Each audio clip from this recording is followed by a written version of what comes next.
السلام عليكم ورحمة الله وبركاته. أعوذ بالله من الشيطان الرجيم.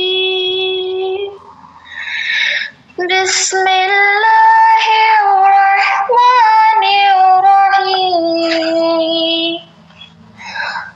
القارية ما القارية وما أدراك ما القارية يوم يكون الناس كالفراش المبثوث وتكون الجبال كالعهن المنفوش فأما من ثقلت موازينه فهو في عيشة راضية وأما من خفت موازينه فأمه هاوية وما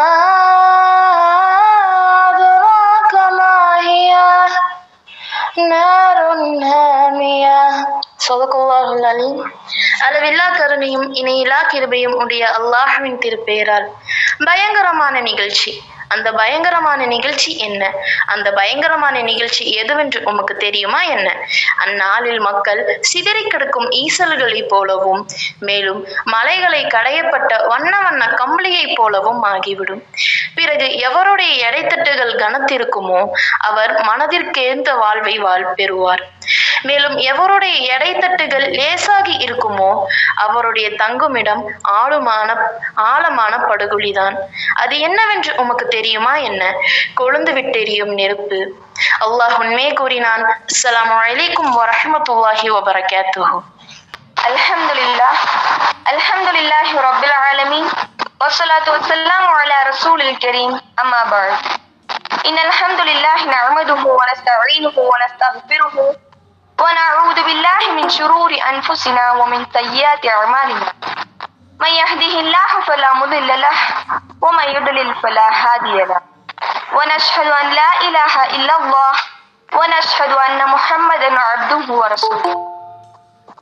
يا أيها الناس اتقوا ربكم الذي خلقكم من نفس واحدة وخلق منها زوجها وبث منهما رجالا كثيرا ونساء واتقوا الله الذي تساءلون به والأرحام إن الله كان عليكم رقيبا.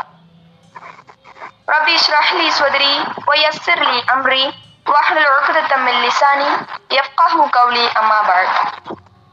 கண்ணியத்திற்குரிய அல்லாஹ்வின் நல்லடியார்களே, அல்லாஹ் ரப்புல் ஆலமீன் எப்படி அவனுடைய அருளால அவனுடைய நாட்டத்தால நம் அனைவரையும் இந்த இடத்திற்கு ஒன்று கூட்டி இருக்கானோ அதே போன்று அல்லாஹ் ரப்புல் ஆலமீன் நம் அனைவரையும் ஜன்னத்துல் ஃபிர்தௌஸிலே ஒன்று கூட்டுவானாக என்று கூறி மறுமை நாள் எனும் தலைப்பில் எனது உரையை ஆரம்பம் செய்கிறேன். அஸ்ஸலாமு அலைக்கும் வரஹ்மத்துல்லாஹி வபரகாத்துஹு. மறுமை நாள் அப்படிங்கிறது ஈமானுடைய ஃபர்துகளில் ஒன்று. மறுமை நாளை நம்புறது. ஈமானின் ஃபர்துகள் 6 இருக்கு. அதுல முக்கியமான ஒண்ணு மறுமை நாளை நம்புவது ஈமானின் ஃபர்துகளில் ஒன்று. இன்னைக்கு நம்ம வாழ்கின்ற இந்த உலகம் அப்படிங்கிறது ஒரு சோதனை கூடம். இது நிரந்தரம் இல்ல. இது ஒரு நாள் அழிக்கப்படும் அப்படிங்கிறது நம்ம எல்லாருக்குமே நல்லா தெரியும் இல்லையா? இது எல்லாமே அழிக்கப்பட்டு மறுமை நாள் என்ற ஒன்று உண்டு.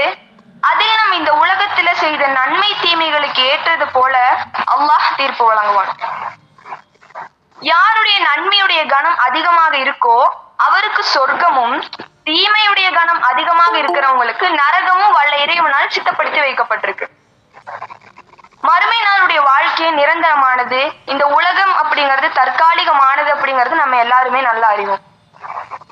சொர்க்கவாதிகளும் நரகவாதிகளும் அங்கு என்றென்றும் நிலைத்திருப்பார்கள் என்று ஒவ்வொரு முஸ்லிமும் ஈமான் கொண்டாதான் நம்ம ஈமான்ல முழுமையடைந்தவர்கள் ஆகும்.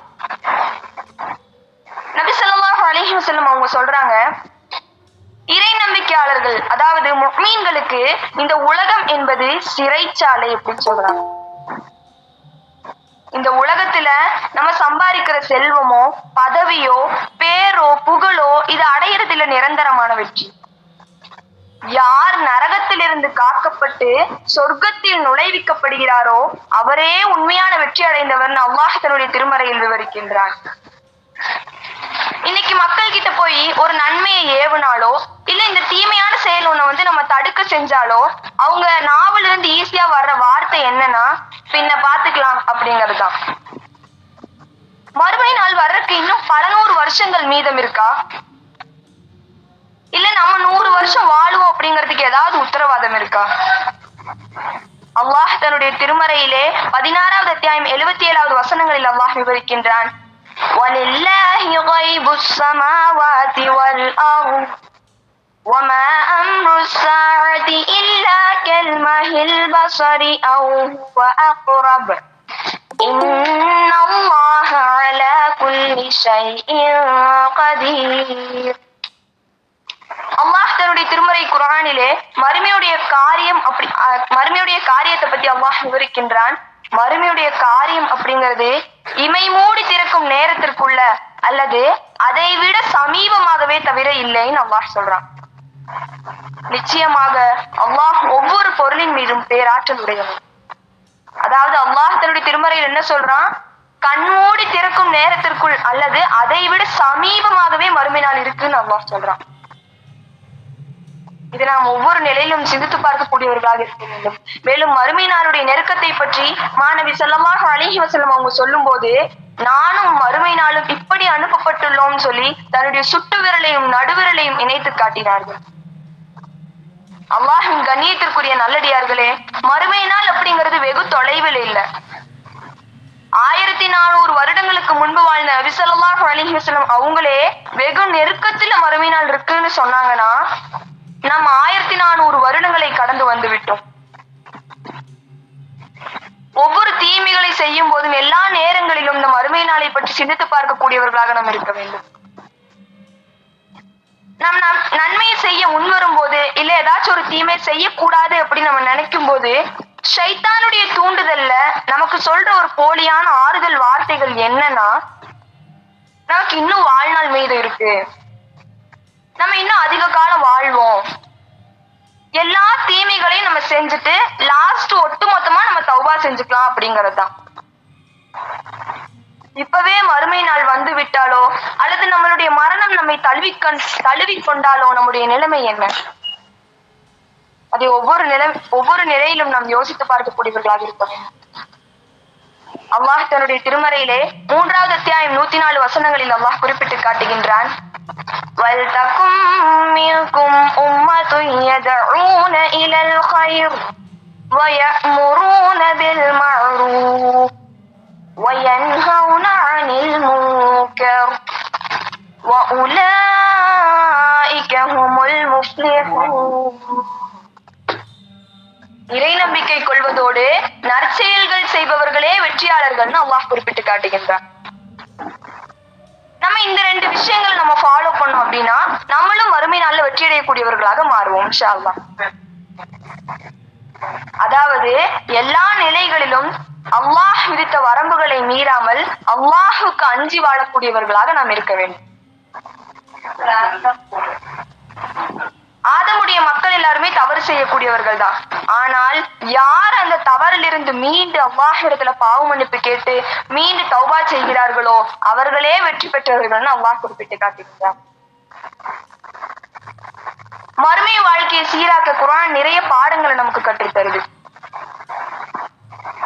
முதல்ல இந்த உலகத்துல சோதனை வராத மனிதர்கள் அப்படிங்கிறவங்க யாருமே வாழ முடியாது இல்லையா? சோதனை அப்படிங்கிறது அல்லாஹ் எல்லா மனிதர்களுக்கும் விதித்ததானது. அந்த எல்லா விதமான கஷ்டமான சோதனைகளாக இருந்தாலும் அந்த சோதனைகளை பொறுமை மற்றும் தொழுகையின் மூலம் எதிர்கொள்ளக்கூடியவர்களாக நாம் இருக்க வேண்டும். எல்லா நிலைகளிலும் அல்லாஹ் மேல நம்பிக்கை வைத்து தவக்குள் வைத்தவர்களாக இருக்க வேண்டும். நபி ஸல்லல்லாஹு அலைஹி வஸல்லம் அவங்க சொல்றாங்க, அந்த சஹாபாக்கள் கிட்ட போய் நபி ஸல்லல்லாஹு அலைஹி வஸல்லம் கேட்டிருக்காங்க, புத்திசாலி அப்படிங்கிறவன் யாரு அப்படின்னு சொல்லி கேட்டிருக்காங்க. அதுக்கு அந்த சஹாபாக்கள் பதில் சொல்லியிருக்காங்க, யா ரசூலுல்லாஹ், அல்லாஹும் அல்லாஹுடைய தூதருமே அறிந்தவர்கள், நாங்கள் அறிந்தவர்கள் இல்லைன்னு சொல்றாங்க. உடனே நபி ஸல்லல்லாஹு அலைஹி வஸல்லம் அவங்க சொல்றாங்க, யார் தன்னுடைய மறுமைக்காக இந்த உலகத்திலேயே தன்னை தயார்படுத்திக் கொள்வானோ அவனே புத்திசாலி என்று நபி ஸல்லல்லாஹு அலைஹி வஸல்லம் கூறினார்கள். நபி ஸல்லல்லாஹு அலைஹி வஸல்லம் யாரை புத்திசாலி என்று கூறினார்கள்? யார் தன்னுடைய மறுமைக்காக இம்மையிலேயே தன்னை தயார்படுத்திக் கொள்கிறானோ அவனே உண்மையான புத்திசாலி என்று நபி ஸல்லல்லாஹு அலைஹி வஸல்லம் அவர்கள் சஹாபாக்களுக்கு சொல்லிக் கொடுத்தார்கள். அன்று வாழ்ந்த நபிமார்கள் மரணம் அடைந்தார்கள், அன்று வாழ்ந்த சஹாபாக்கள் மரணம் அடைந்தார்கள். இன்று வாழும் நாமும் மரணம் அடைவோம். மரணம் அப்படிங்கிறது உங்களுடைய ரூஹ நான் கைப்பற்றிருக்கட்டா அப்படின்னு சொல்லி யாரிடத்திலும் வந்து அனுமதி கேட்காது. மரணத்திற்கு இளமை, ஆரோக்கியம், செல்வம் எதுவும் தெரியாது. எல்லோரையும் மரணம் பிடிக்கும். அல்லாஹ் தன்னுடைய திருமறையில் குறிப்பிட்டு காட்டுகின்றான், குல்லு நஃப்ஸின் ஸாயிகத்துல் மௌத், ஒவ்வொரு ஆத்மாவும் மரணத்தை சுவைத்தே ஆக வேண்டும். மறுமை நாளில் நன்மை யாருடைய நன்மையின் கணம் அதிகமாக இருக்கிறதோ அவரே வெற்றி பெற்றவர். நன்மை தீமைக்கான எடைகள் மறுமை நாளில் போடப்படும். அதுல யாருடைய நன்மைக்கான கணம் அதிகமாக இருக்கிறதோ அவரே வெற்றி பெற்றவர். ஒவ்வொருவரும் இந்த உலகத்துல செஞ்சதுக்கான எல்லா விஷயங்களையும் அந்த ஏட்டில் பதிவு செய்யப்பட்டிருக்கும்ல, அந்த பதிவேட்டை அவர்களே தாமாக வாசிப்பார்கள்னு அல்லாஹ் கூறுகின்றான். அதாவது இன்னொரு விஷயத்த நம்ம சிந்தித்து பார்க்கக்கூடியவர்களாக நம்ம இருக்க வேண்டும். அதாவது மறுமை நாள்ல நம்முடைய செல்வமோ நம்முடைய பிள்ளைகளோ நம்ம சேர்த்து வைத்த பேரோ புகழோ பதவியோ எதுவும் பயன் தராது. தூய்மையான உள்ளத்துடன் அல்லாஹ்விடம் வருபவர்களை வெற்றி பெற்றவர்கள் அல்லாஹ் குறிப்பிட்டு காட்டுகின்றான். அல்லாஹ் தன்னுடைய திருமறை குர்ஆனிலே 91வது அத்தியாயம் 9வது வசனங்களில் அல்லாஹ் கூறுகின்றான், நிச்சயமாக தன் உள்ளத்தை பரிசுத்தமாக்கிக் கொண்டவர் வெற்றி பெற்று விட்டார். யாருடைய உள்ளத்தில் தற்பெருமை இல்லாமல், பொறாமை இல்லாமல், பகைமை இல்லாத உள்ளம் சொர்க்கத்தின் திறவுகோலாக இருக்கும் அல்லாஹ் குறிப்பிட்டு காட்டுகின்றார். பிறர் உரிமைகளை நிலைநாட்டுதல், ஹக்குல் இபாத். அதாவது இப்போ அல்லாஹுக்கு செய்ய வேண்டிய கடமைகள்ல தொழுகை, நோன்பு இதுல எல்லாம் ஏதாச்சும் குறை இருந்துச்சுன்னா அல்லாஹ் நாடினால் அதை மன்னித்து விடுவான். ஆனால் ஒரு மனிதன் மற்றொரு மனிதனுக்கு இழைத்த அநீதி அந்த மனிதன் மன்னிக்காத வரைக்கும் அல்லாஹ் அதை மன்னிக்க மாட்டான். அதற்கு அந்த மனிதன் பழி தீர்க்கிறானோ இல்லையோ அல்லாஹ் தீர்த்தே தீருவான். ஒரு முறை நபி ஸல்லல்லாஹு அலைஹி வஸல்லம் அவங்க சஹாபாக்கள் கிட்ட போயிட்டு முஃப்லிஸ் திவாலானவர்னா யாரு அப்படின்னு சொல்லி கேக்குறாங்க. அதற்கு சஹாபாக்கள் முன்னத்தை போலவே பதில் சொல்றாங்க. என்ன சொல்றாங்கன்னா, யா ரசூலுல்லாஹ், அல்லாஹும் அல்லாஹுடைய தூதருமே அறிந்தவர்கள், நாங்கள் அறிய மாட்டோம்னு பதில் சொல்றாங்க. உடனே நபி ஸல்லல்லாஹு அலைஹி வஸல்லம் சொல்றாங்க, முஃப்லிஸ் திவாலானவர் என்பவர் மறுமையில அதிகமான நன்மைகளை கொண்டவராக அல்லாஹ்வின் முன் வருவார். அல்லாஹ் மக்களிடத்துல இவர் உங்க யாருக்காச்சும் அநீதி இழைத்திருக்கிறாரா அப்படின்னு அல்லாஹ் மக்களிடத்துல கேட்பான். அதற்கு அந்த மக்கள் ஒவ்வொருவராக வந்து, யா அல்லாஹ், இவர் எனக்கு என் மீது பொறாமைப்பட்டிருக்கிறார் யா அல்லாஹ், யா அல்லாஹ் இவர் என்னை அவதூறு கூறி இருக்கிறார் யா அல்லாஹ், யா அல்லாஹ் இவர் என்னை புறம் பேசி இருக்கிறார் யா அல்லாஹ் என்று ஒவ்வொருவராக வரும்போது அல்லாஹ் அவருடைய எல்லா நன்மைகளையும் பிரித்து பகிர்ந்தளிக்கப்பட்டு இறுதியில் ஒன்றும் இல்லாதவராக நரகத்தில் தூக்கி எறியப்படுவார் என்று நபி ஸல்லல்லாஹு அலைஹி வஸல்லம் அவர்கள் கூறினார்கள். இவர்களே முஃப்லிஸ் திவால் ஆனவர். இவரை எச்சரிப்பதாக நபி ஸல்லல்லாஹு அலைஹி வஸல்லம் அவர்கள் நம்மை கூறுகிறார்கள். அல்லாஹ் பாதுகாப்பானாக. அதுபோல நம்முடைய நேரத்தை சரியாக பயன்படுத்தக்கூடியவர்களாக நாம் இருக்க வேண்டும். மறுமையில 4 கேள்விகளை கேட்காமல் கால் நகராது என்று நபி ஸல்லல்லாஹு அலைஹி வஸல்லம் அவங்க சொன்னாங்க. உன்னுடைய வாழ்நாளை நீ எவ்வாறு கழித்தாய்? உன்னுடைய வாலிபத்தை, உன்னுடைய இளமையை நீ எவ்வாறு கழித்தாய்? உன்னுடைய செல்வத்தை நீ எப்படி சம்பாதிச்ச? அதை நீ எப்படி செலவு செஞ்ச? உன்னுடைய அறிவை நீ எப்படி தேடினாய்? அந்த அறிவை கொண்டு நீ யாருக்கு என்ன சொல்லி கொடுத்த? இந்த 4 கேள்விகளை கேட்காமல் மறுமையில் நம்முடைய கால் நகராது என்று நபி ஸல்லல்லாஹு அலைஹி வஸல்லம் கூறினார். சூரா அல் முஃமினூனுடைய ஆரம்ப வசனங்களில் வெற்றியாளர்களுடைய 7 பண்புகளை அல்லாஹ் குறிப்பிட்டு காட்டுகின்றார். அதாவது வெற்றியாளர்கள் எப்படி இருப்பாங்க அப்படின்னா, தொழுகையை உள்ளச்சத்தோடு தொழுகக்கூடியவர்களாக இருப்பார்கள். இந்த 7 விஷயங்களை நாமும் ஃபாலோ பண்ணணும் அப்படின்னா நாமும் மறுமையில் வெற்றியாளர்களாக மாறுவோம். முதல்ல தொழுகையில் உள்ளச்சத்துடன் தொழுகக்கூடியவர்களாக நாம் இருக்க வேண்டும். இரண்டாவது, வீணான பேச்சுக்கள் மற்றும் செயல்களில் இருந்து நம்மை பாதுகாத்துக் கொள்ள வேண்டும். ஜக்காத்தை கொடுக்க வேண்டும். நம்முடைய கற்புகளை பேணி காத்துக் கொள்ள வேண்டும். நம்மிடம் ஏதாச்சும் ஒரு அமானிதங்கள் வழங்கப்பட்டா அந்த அமானிதங்களை பேணி காத்துக் கொள்ள வேண்டும். நம்ம யாரிடத்திலேயாவது ஏதாவது வாக்களிச்சோம் அப்படின்னா அந்த வாக்கை நிறைவேற்றக்கூடியவர்களாக இருக்க வேண்டும். தொழுகைகளை அதன் குறித்த நேரத்தில் தொழுகக்கூடியவர்களாக நாம் இருக்க வேண்டும். நபி ஸல்லல்லாஹு அலைஹி வஸல்லம் அவர்கள் கூறினார்கள், கிழக்கில் உதிக்கும் சூரியன் மேற்கிலிருந்து உதயமாகும் வரை மறுமை நாள் வராது. அதாவது கிழக்கில் உதிக்கும் சூரியன் மேற்கிலிருந்து உதயமாகும் வரை மறுமை நாள் வராது. அவ்வாறு உதயமாகும் போது மனிதர்கள் எல்லாருமே ஈமான் கொள்வார்கள். ஆனால் அது கால அவகாசம் முடிந்துவிட்ட நேரமாகும். கிழக்கில் உதிக்கிற சூரியன் மேற்குல உதிக்கிறதுக்குள்ள நம்ம இது நாள் வரைக்கும் செஞ்ச எல்லா பாவங்களுக்கும் அல்லாஹ்விடத்துல தௌபா செய்து மீண்டு வரக்கூடியவர்களாக நம்ம இருக்க வேண்டும். ஏன்னா கிழக்கில் உதிக்கும் சூரியன் மேற்குல உதிச்சிருச்சு அப்படின்னா பாவ மன்னிப்பு ஏற்கப்படாது. நமக்கு கால அவகாசம் முடிந்து விட்ட நேரம்.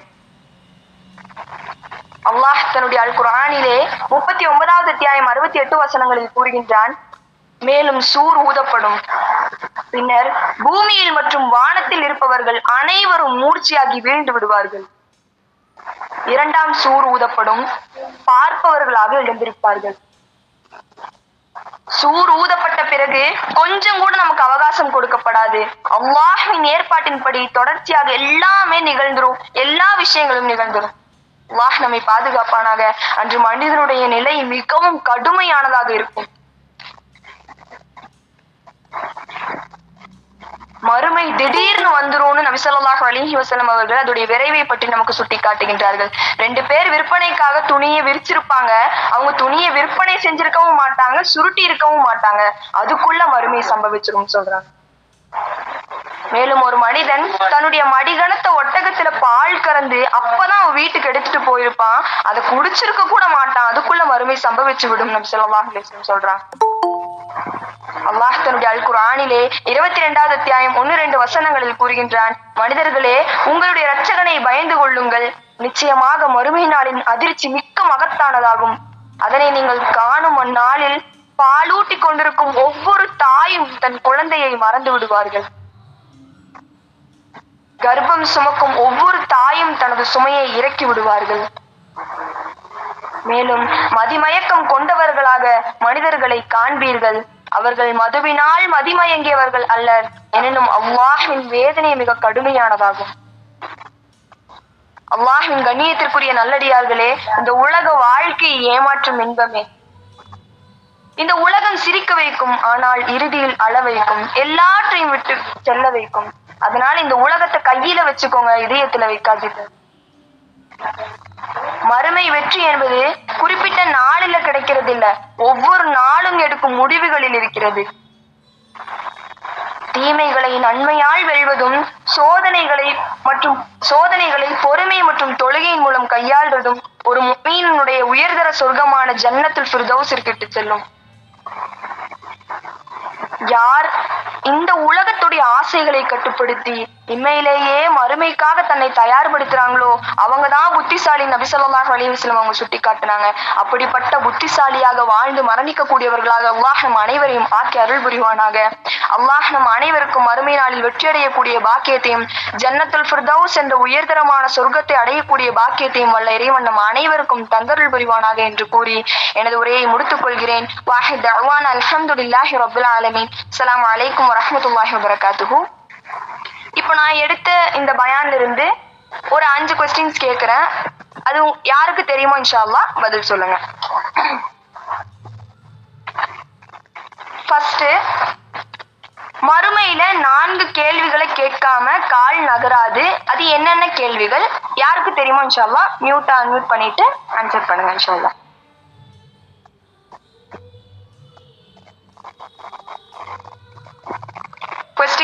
திரும்பவும் ரிப்பீட் பண்றேன். மறுமையில் 4 கேள்விகளை கேட்காமல் கால் நகராது. அது என்னென்ன கேள்விகள்?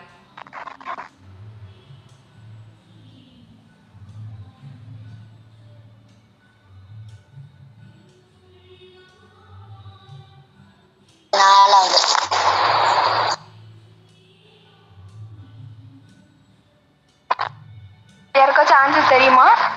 சோ இன்ஷாஅல்லாஹ் ஆன்சர் பண்றேன்.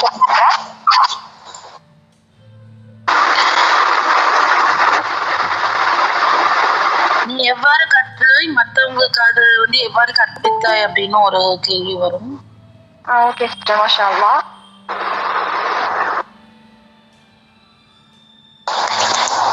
உன்னோட இளமையை எவ்வாறு செலவழித்தாய் அப்படின்னு கேள்வி வேணும்.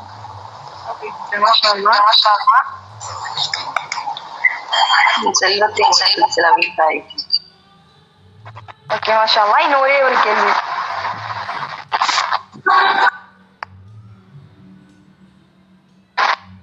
சரி மாஷா அல்லாஹ். உன்னுடைய வாழ்நாளை நீ எவ்வாறு கழித்தாய்? அதாவது அந்த என்னென்ன 4 கேள்விகள் அப்படின்னா மாஷா அல்லாஹ் கரெக்ட் ஆன்சர் பண்ணீங்க. உன்னுடைய வாழ்நாளை நீ எவ்வாறு கழித்தாய்? உன்னுடைய வாலிபத்தை, உன்னுடைய இளமையை நீ எவ்வாறு கழித்தாய்? உன்னுடைய செல்வத்தை நீ எப்படி சம்பாதிச்ச, அது எப்படி நீ செலவு செஞ்ச?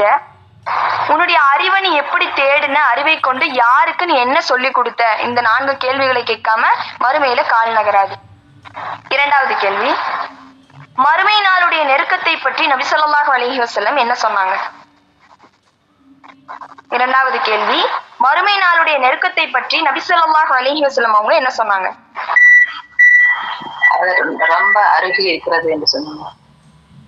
மாஷா அல்லாஹ். இன்னும் கொஞ்சம் பிரீஃபா சொன்னா நல்லா இருக்கும்.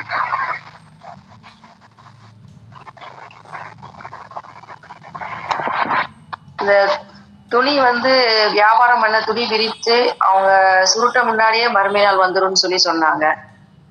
மாஷா அல்லாஹ் முபாரக். ஓகே அல்ஹம்துலில்லாஹ். அவங்களுடைய சுட்டு விரலையும் நடுவிரலையும் இணைத்து காட்டக்கூடியவர்களாக இருந்தாங்க. 1400 வருஷத்துக்கு முன்னாடியே ரசூலுல்லாஹ் அவ்வளவு வெகு தொலைவுல மறுமை நாள் இருக்குன்னு சொன்னாங்கன்னா 1400 வருடங்களை கடந்து நம்ம வந்துட்டோம். அப்ப மறுமை நாளும் நம்மளும் எவ்வளவு நெருக்கத்தில் இருக்கோம் அப்படிங்கறது ஒவ்வொரு நேரத்திலும் நாம் சிந்தித்து பார்க்கக்கூடியவர்களாக இருக்கணும். 3வது கேள்வி, சோதனைகள் வந்துச்சு அப்படின்னா அதை எதன் மூலம் நம்ம எதிர்கொள்ளக்கூடியவர்களாக இருக்கணும்? பொறுமை மூலம், தொழுகை மூலமும். மாஷா அல்லாஹ், மாஷா அல்லாஹ். 4வது கேள்வி, முஃப்லிஸ் திவாலானவர்னா யாருன்னு நபி ஸல்லல்லாஹு அலைஹி வஸல்லம் சொன்னாங்க?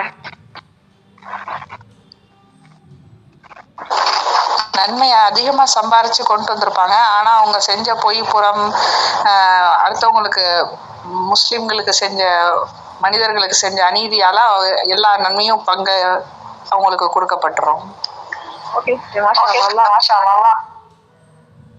5வது கேள்வி, புத்திசாலி என்பவன் யாருன்னு நபி ஸல்லல்லாஹு அலைஹி வஸல்லம் சொன்னாங்க? மறுமைக்காக யாரு சம்பாரிச்சு வச்சுக்கிறாங்களோ இப்ப இங்க இன்மையிலேயே அவங்க தான் புத்திசாலின்னு நபி ஸல்லல்லாஹு அலைஹி வஸல்லம் சொல்றாங்க. ஓகே சிஸ்டர், மாஷா அல்லாஹ். அல்லாஹ் முபாரிக். ஓகே அல்ஹம்துலில்லாஹ். எல்லாமே நல்லா ஆன்சர் பண்ணீங்க. ஜஸாக்கல்லாஹ் ஹைர். அஸ்ஸலாமு அலைக்கும் வரஹ்மத்துல்லாஹி வபரகாத்துஹு.